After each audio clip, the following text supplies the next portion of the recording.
I appreciate everybody being here. Just finished up the post-action work for the game yesterday, and we're moving into the preparation for the next game against the Cardinals. We'll kind of combine those two things over the next 2 days and try to hit the ground running on Wednesday with a great practice. So what questions do you have? Touch on defense too much after yesterday's game.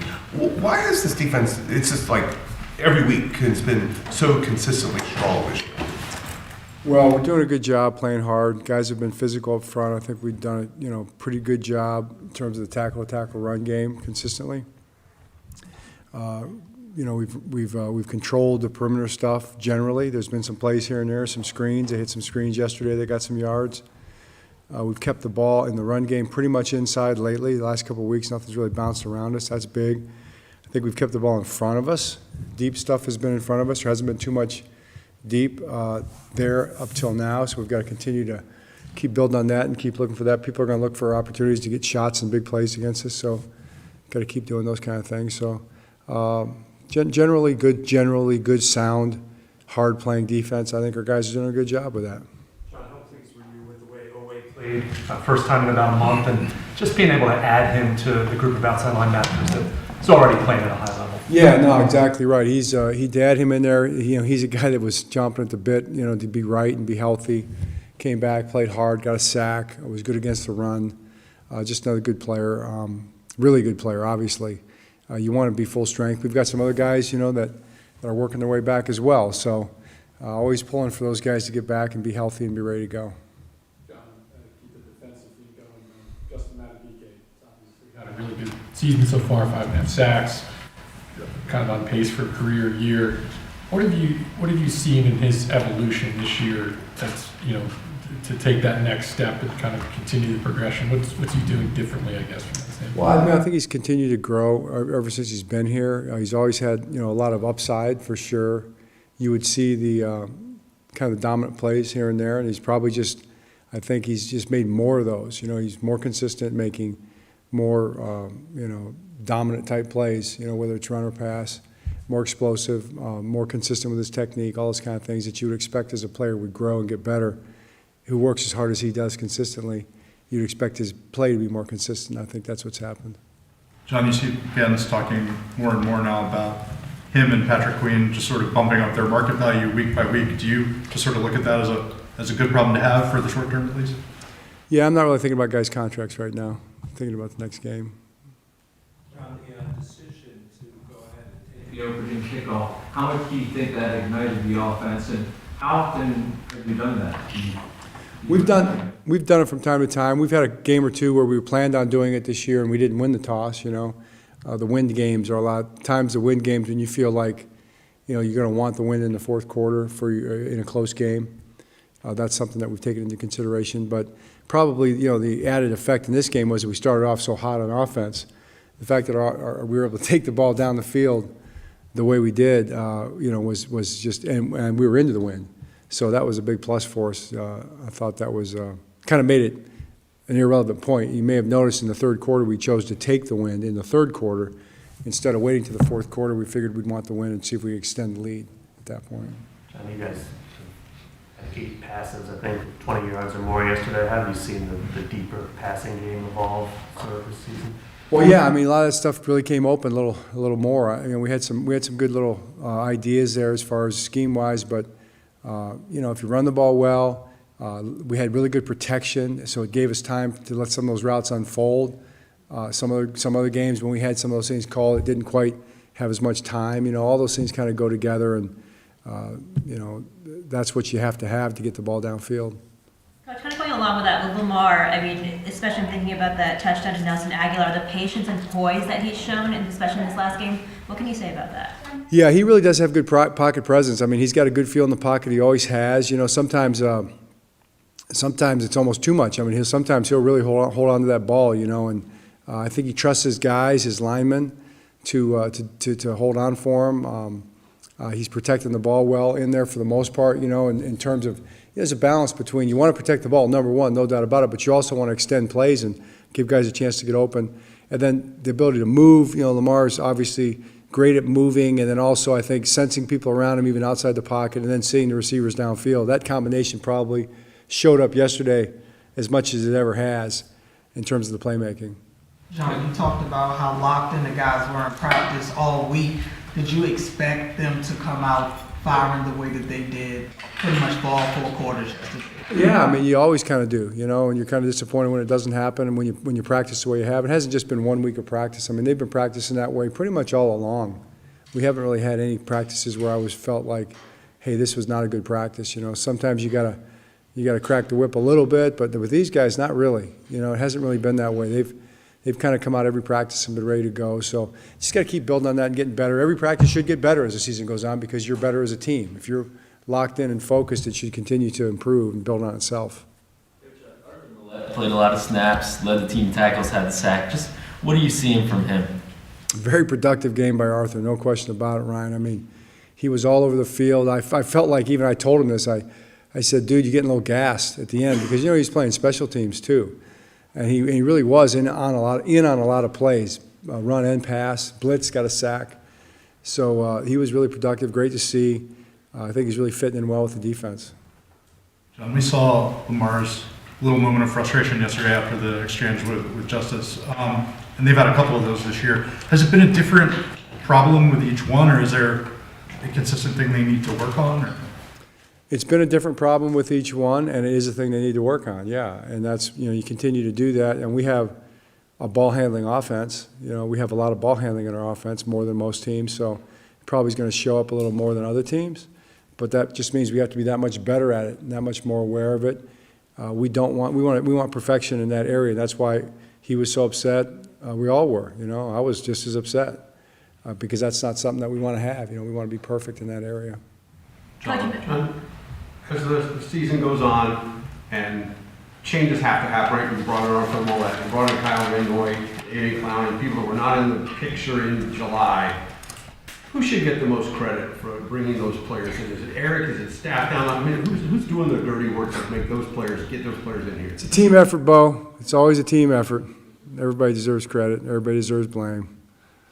That's your guys', that's your area. That's what you do so well. Assign blame and credit, give credit where credit is due, right? I mean, Eric's done a great job, and the scouts. Oh, for sure, the scouts are the ones who do that. I mean, they're the personnel guys, and I say it all the time, and I'll say it again. I think we have the best in the business here, and it's all of it goes with that. It's contract stuff that I'm getting asked about over here about contracts, and getting asked about January, who we were looking at in June for players and stuff like that. And I'm just thinking about the Cardinals right now, so I'm trying to keep it simple. Coach, we saw this visibly from Lamar Jackson, not satisfied, talking to some of the guys on defense, not satisfied, even though it was a win. What does that say about where this team is at mentally and emotionally right now? Well, it says they're right where they should be because how many games have we played so far? 7?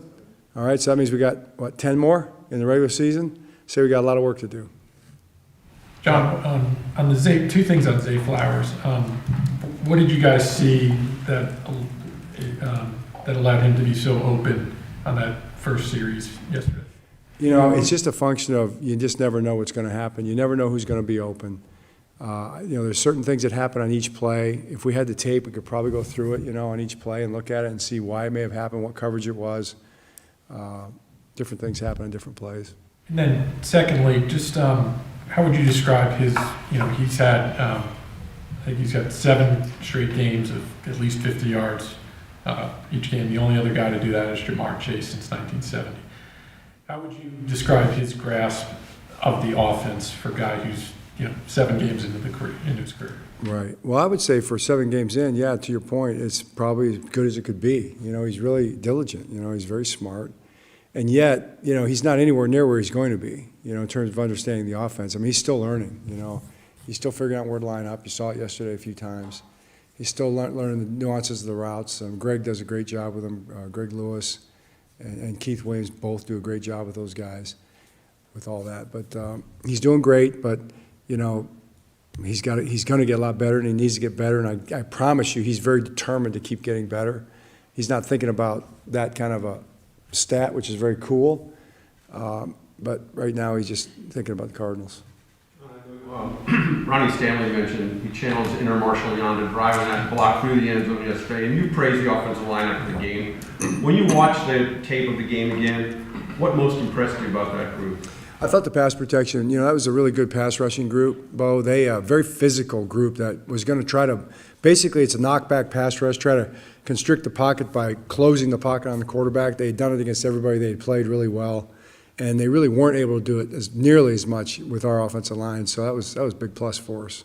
John, in reviewing the film just of Lamar throwing the ball, other than buying timing, just how he executed the passing game, did anything stand out to you? Just how from that game, and we're just rewatching the film and his throws.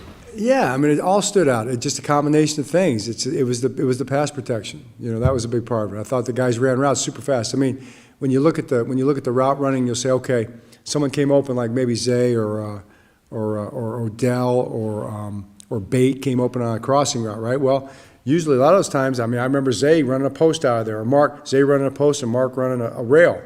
And so those routes are run with speed, that drains the coverage, and here comes the crossing route across. Those are designs that you hope happen, but for those to happen, the guys who aren't getting the ball have to be running their routes really fast and really effectively to do that. And that's not just, the ball could go to them too if the coverage doesn't drain out, if the coverage jumps the crossing route. So everybody just going full speed as hard as they can, trying to do things as right as they can.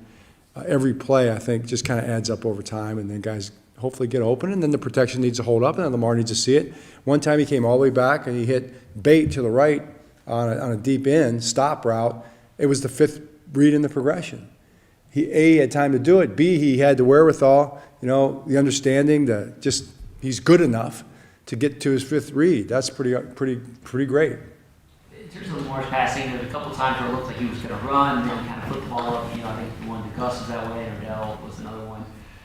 Is that kind of a new wrinkle, and how much is like his running ability the element that sets that whole thing up? Yeah, I mean, I've been working real hard with him on that myself personally, with his running and then throwing late and seeing guys. So I'm really glad I'm kind of taking a lot of pride in that myself as a coach.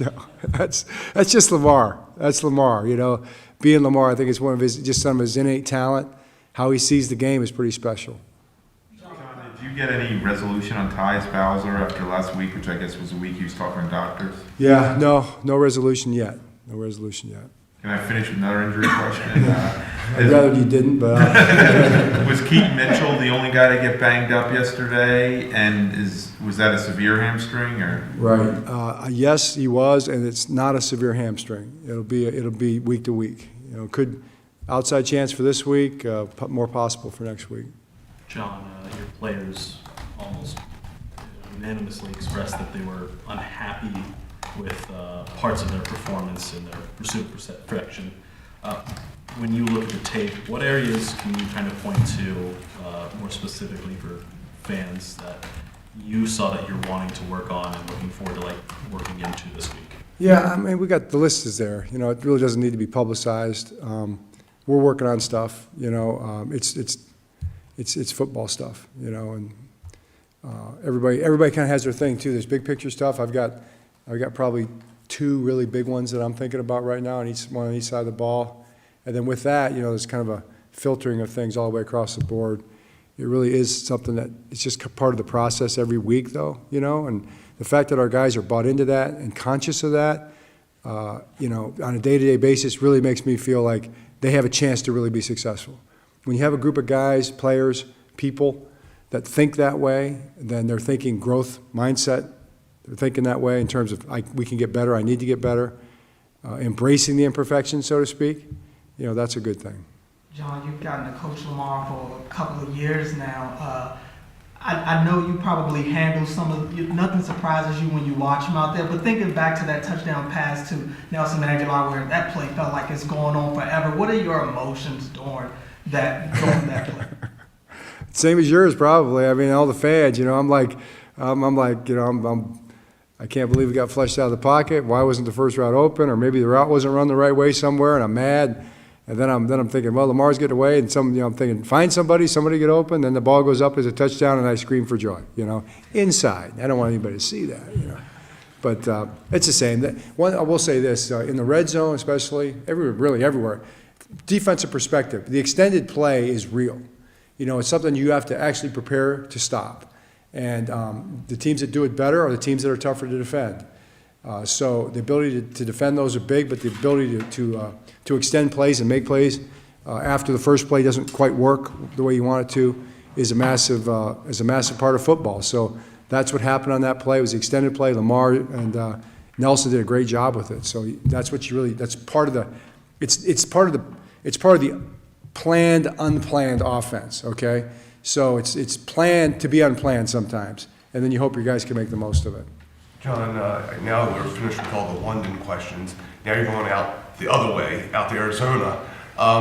Is travel fatigue, is that a concern? I mean, is that real? And do you do anything in planning this week to do anything different because you know you're going to be going to another time zone again?